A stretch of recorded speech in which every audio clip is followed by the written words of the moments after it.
Özünün gelip çıkışına ve milliligine olan söýgüsi Türkmen zenany Hasan bezeýär.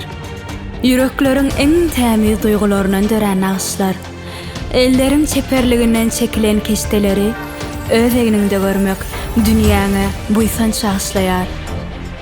Geçmişini söýmedik halk, geleceğini aýdyn gurup bilmez.